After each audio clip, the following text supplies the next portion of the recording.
रामकृष्ण हरी ही आमची आई आम्हाला वारकऱ्याच्या सेवेला सकाळपासून आहे, ताटकळत आहे. आमची दिंडी येणार आहे. तुला कसं वाटलं आपण इथं राहायला आलो, मुक्काम झाला? चांगलं वाटलं बाबा. जे पहिलं दोषी शेठच्या बंगल्या होतं त्याच्यापेक्षा इथं मोकळं झालं.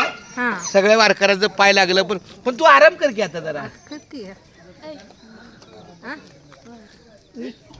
काय थांब की चहा ठेवलाय. तर माझ्या आईचं फार सुंदर असं आहे. आई दोन शब्दात सांग ना, आम्ही वारी आली तुला कसं वाटलं? आम्हाला चांगलं वाटलं. दर एवढंच पोरांनी माझ्या चालवावं. हो चालतंय. आता पोराची पोरं पण कामाला आली. ठीक आहे, लेखाचं लोक पण आलं की हाताखाली. चांगलं खूप छान. माझी आई रामकृष्णारी हा सगळा गायकवाड परिवार आमच्या वारकऱ्यांच्या सेवेला आहे. ही माझी आई आहे विठ्ठला केशवा माधवा.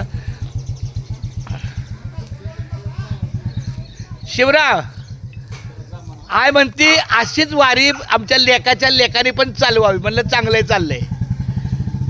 तर काय काळजी नाही बरं. काय काय नाही बाबा, कशाची काय. खूप चांगलं आहे.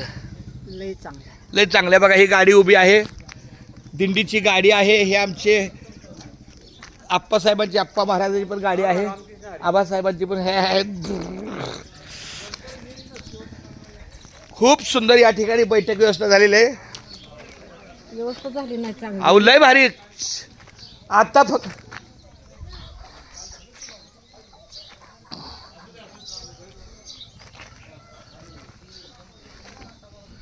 ए माईक भाड्यानं आणलेले त्यांचेच आहे का? छोटे स्टँड त्यांचे, आपला मोठा स्टँड टाकला, पण आपल्याला त्या छोट्याची गरज आहे. हे का हे जे दोन आहेत ते आपले नाही. आपल्याला अधिकारच घ्यायचे नाही आहेत.